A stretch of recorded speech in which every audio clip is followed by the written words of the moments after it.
Então, há uma espécie de paradoxo aqui. Marx é esse intelectual aclamado, que é a principal figura do final do século XIX. Por outro lado, Marx é um cara tão obscuro que seu funeral passa despercebido e não é realmente discutido ou comentado de forma substancial durante várias décadas após sua morte. Então, comecei a investigar essas alegações. Philip Magnus é um historiador econômico e membro sênior do Independent Institute. Em uma entrevista com o Epoch Times, ele nos leva para dentro de sua pesquisa sobre a verdadeira origem da popularidade de Karl Marx. O que realmente colocou Marx no mapa intelectual não foi o peso de suas contribuições em Das Kapital. Não foi o fato de ele ter se envolvido em grandes debates. Na verdade, trata-se de um evento político. Você confere agora a conversa entre Magnus e o jornalista Jan Jekielek do Epoch Times, conduzida no escritório da empresa em Washington, D.C., traduzida para o português. Phil Magnus, é um prazer tê-lo no nosso programa. Obrigado por me receber. Então, há essa, eu acho, mitologia sobre Karl Marx ter aproveitado o Zeitgeist do século XIX, ter tido essa grande ideia e, de repente, ela capturou a imaginação de todos e as coisas decolaram. E você fez um trabalho muito interessante que sugere que esse não é realmente o caso. E quero explorar isso hoje. Então, fale-me sobre isso. Com certeza, Marx é muito conhecido como a figura fundadora da ideologia comunista.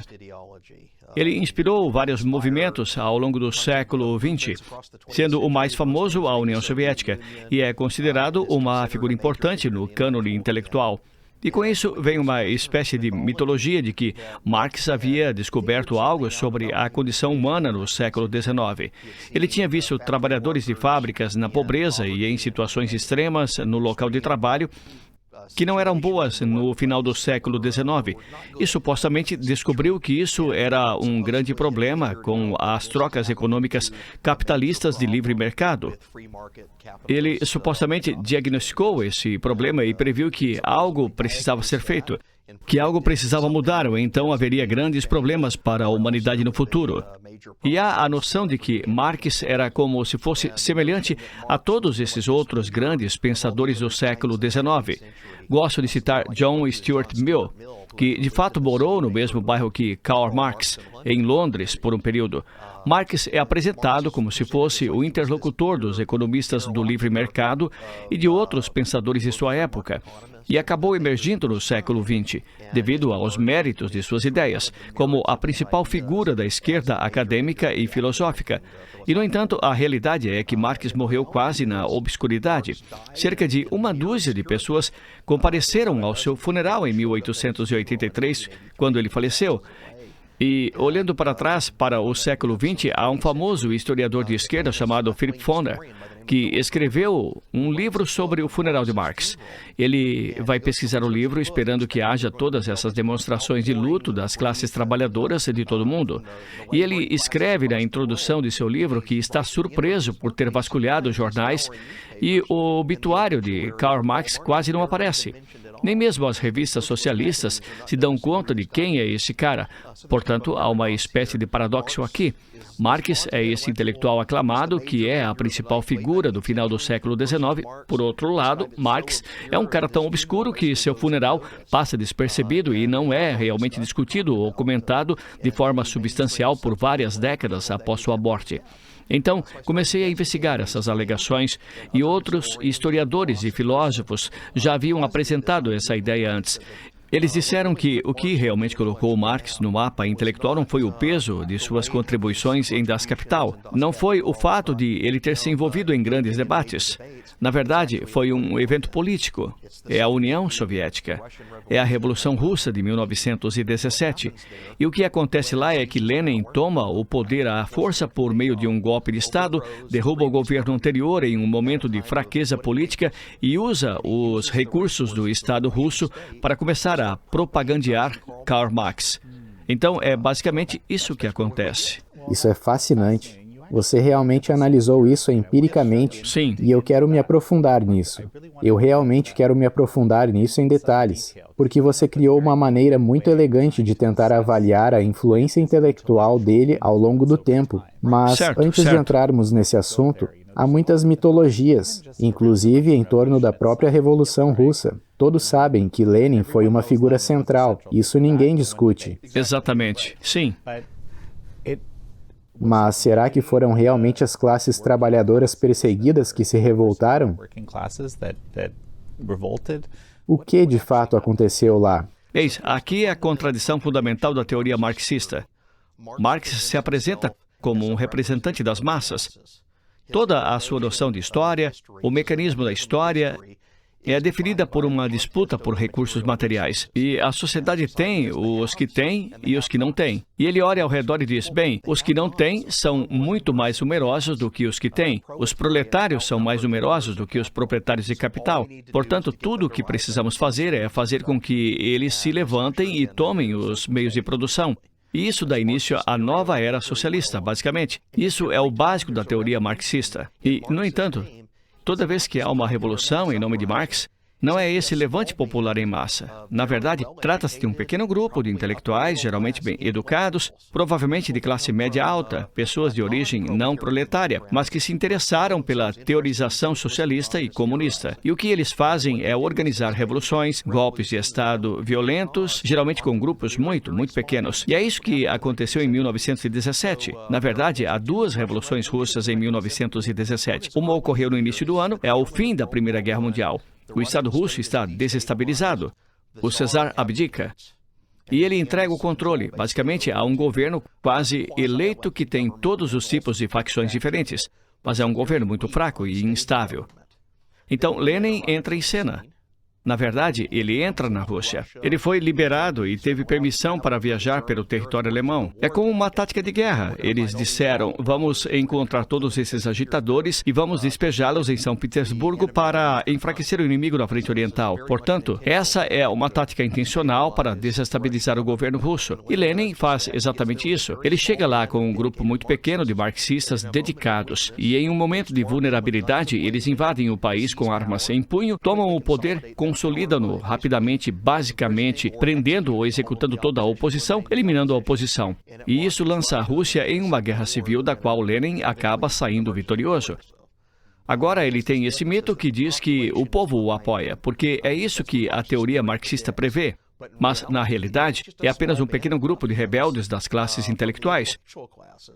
E os marxistas voltam e tentam legitimar isso. Há uma doutrina central em alguns ramos da teoria marxista revolucionária que eles chamam de vanguardismo. E eles dizem que, como os proletários não se levantarão por conta própria, eles resolvem esse problema. Eles dizem, bem, vamos nos nomear como representantes do proletariado. Somos a vanguarda. E isso vem até mesmo dos escritórios marxistas. Dizem que precisamos que o Partido Comunista libere o caminho, porque se as pessoas não se levantarem por conta própria, ninguém vai mostrar isso a elas. Mas o vanguardismo é basicamente o leninismo, certo? Sim, basicamente. Ok. E ele tem essa teoria mais desenvolvida? Sim.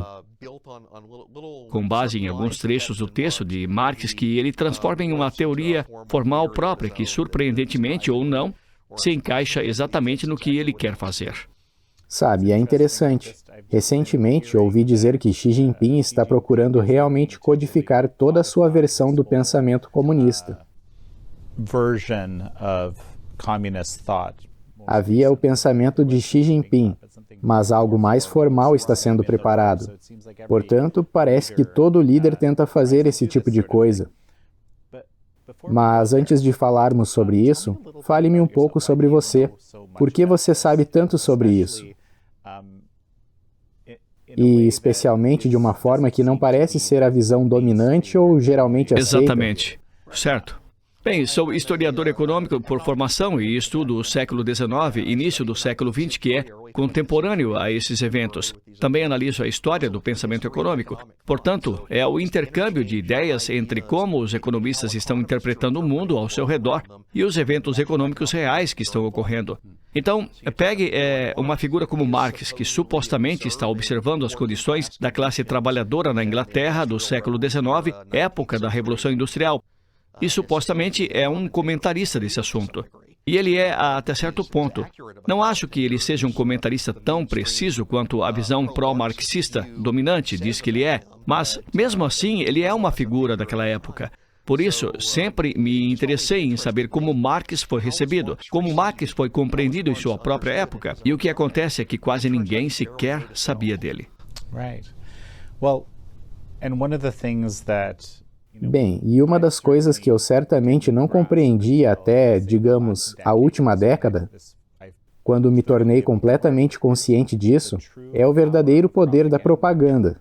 Ela é incrivelmente poderosa. Ela tem um impacto incrível, até mesmo sobre as pessoas mais resistentes. E, então, você está argumentando que foi a propaganda que basicamente o levou a essa posição. São os eventos políticos que cercam a Revolução Russa e a mitologia que eles construíram.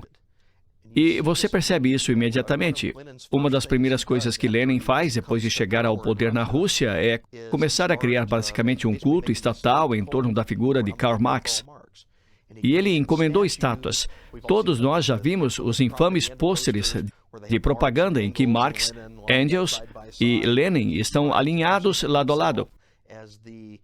E ele está tentando se apresentar como o herdeiro aparente da ideologia marxista e a pessoa que levará isso adiante no próximo século. Ele é a pessoa que anima e revigora a teoria marxista e a coloca em ação. Quando penso no marxismo, há mais ou menos dois elementos. Há a teoria econômica, a teoria do valor, e depois há a teoria política, a ação econômica Exatamente. e a ação política. E às vezes, mais uma vez, estou pensando na China comunista. Às vezes a parte econômica você diz, bem, não é mais comunismo na parte econômica, Certo. mas ainda há o... Você pode explicar um pouco isso para mim? Com certeza. Então, Marx, antes de mais nada, está escrevendo Das Kapital como uma crítica à economia. Como diz o subtítulo, é uma crítica da economia política. Ele está tentando causar impacto como acadêmico, dizendo: eis como os economistas estão errados. Esta é a minha nova visão que eu reimaginei. Aqui está a minha correção. Eu vou lhes mostrar o caminho. Mas há um problema com isso. Então, Marx escreve Das Kapital. O primeiro volume foi publicado em 1867 e tem como premissa algo conhecido como a teoria do valor-trabalho. Essa é uma antiga forma clássica de analisar, por exemplo, como um bem obtém valor incorporado a ele. E a resposta antiga era, bem, o trabalho realizado transforma as matérias-primas em um produto acabado e isso aumenta o valor dele. O que parece intuitivo, mas nem sempre funciona. Há paradoxos e contradições bem conhecidos, porque a teoria do valor-trabalho não leva em conta as diferenças de gosto e preferência. Portanto, se eu prefiro ter um carro verde e você prefere ter um carro vermelho, quem está certo? Qual carro é mais valioso? Tudo se resume ao meu gosto subjetivo versus o seu.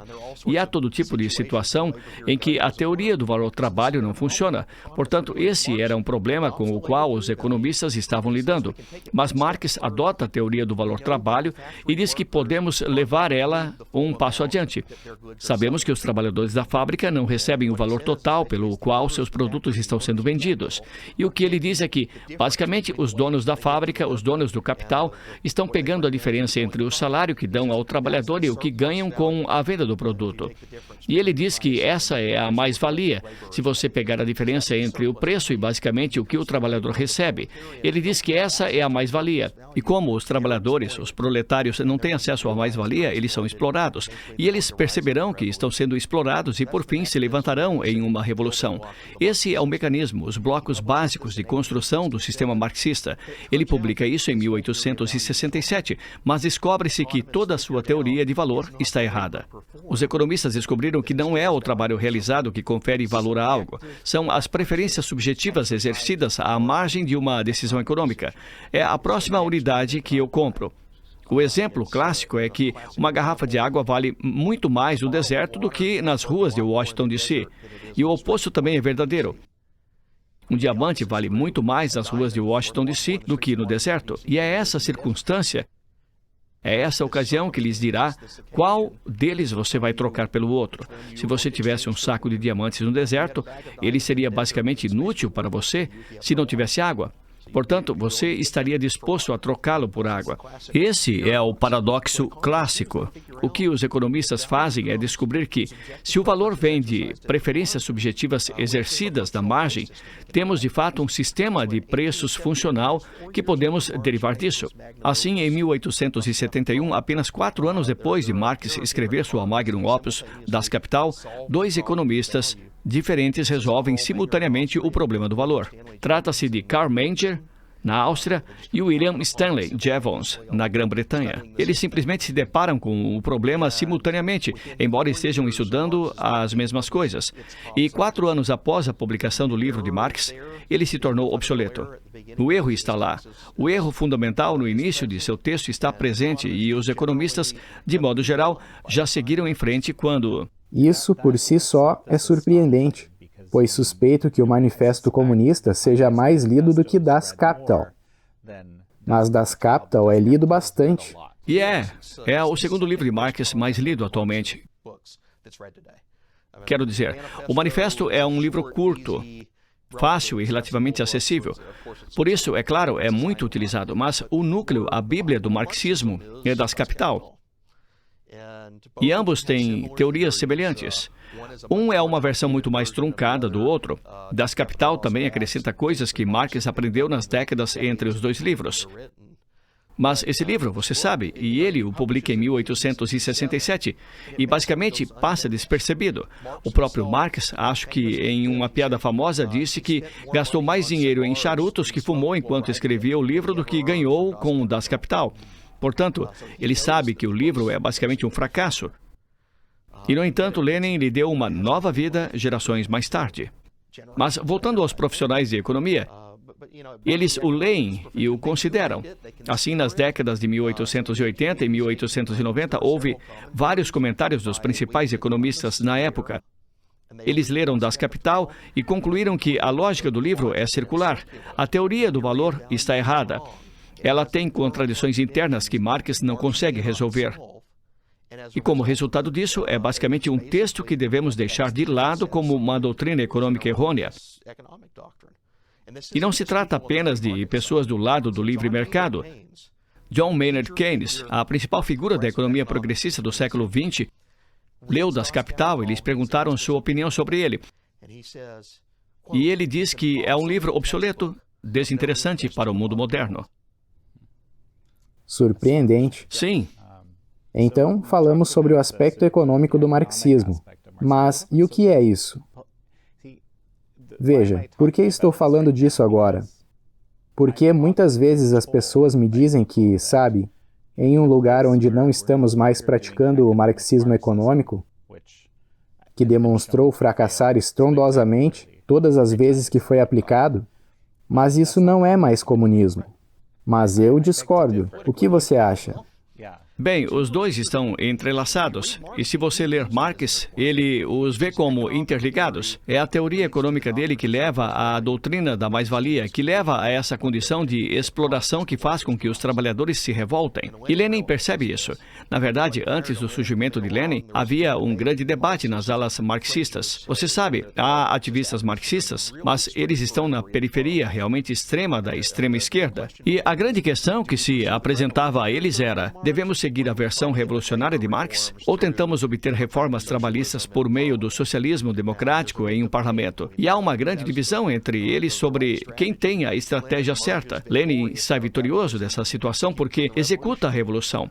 Mas a ideia aqui é que as condições econômicas geram as condições políticas que instigam a revolução. Agora, se você disser, bem, a economia está errada, está obsoleta, a teoria do valor é um erro, mas vamos prosseguir com o marxismo revolucionário de qualquer forma, o que você terá é um Estado marxista estabelecido por meio de um golpe de Estado ou por um desses outros eventos violentos. E então eles simplesmente deixarão de cumprir a lei e voltarão ao planejamento econômico como se ele nunca tivesse sido criticado. E isso já aconteceu, é claro, várias vezes. Poderíamos entrar em detalhes sobre isso.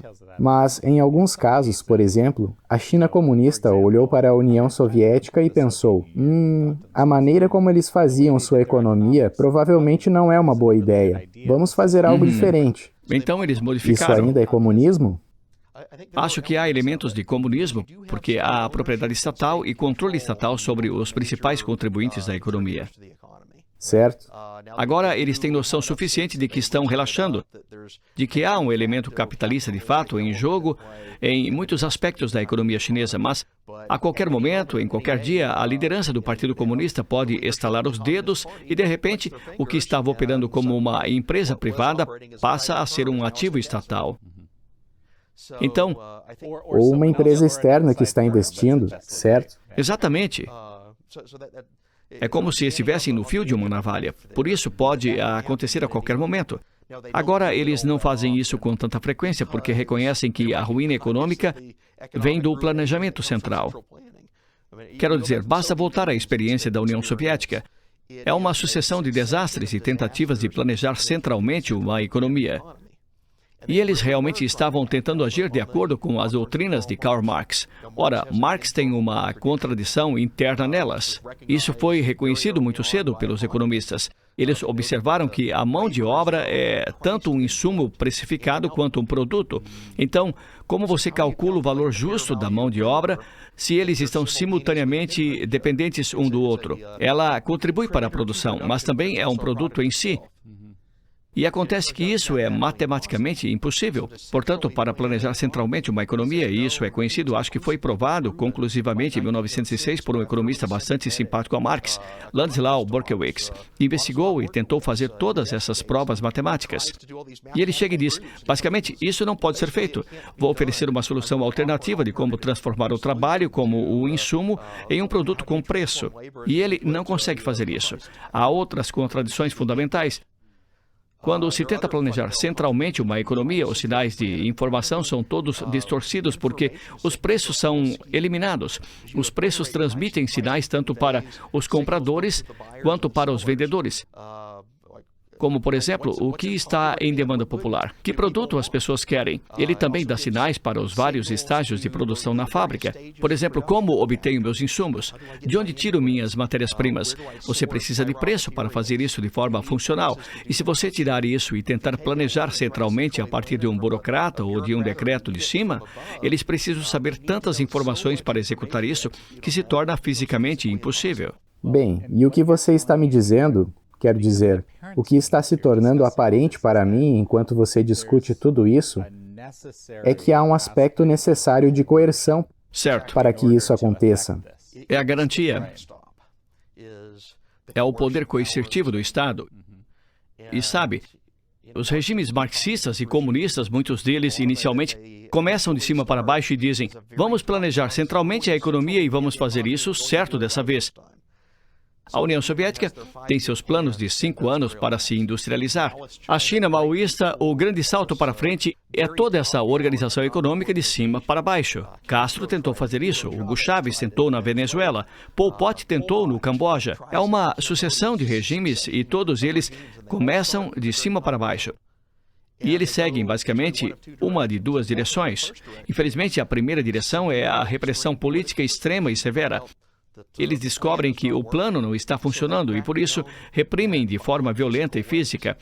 É assim que ocorre a fome na Ucrânia.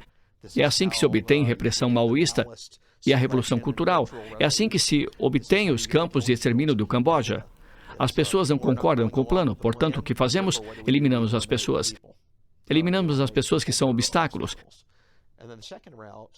E a segunda rota é a liberalização do mercado, mas mantendo o sistema político.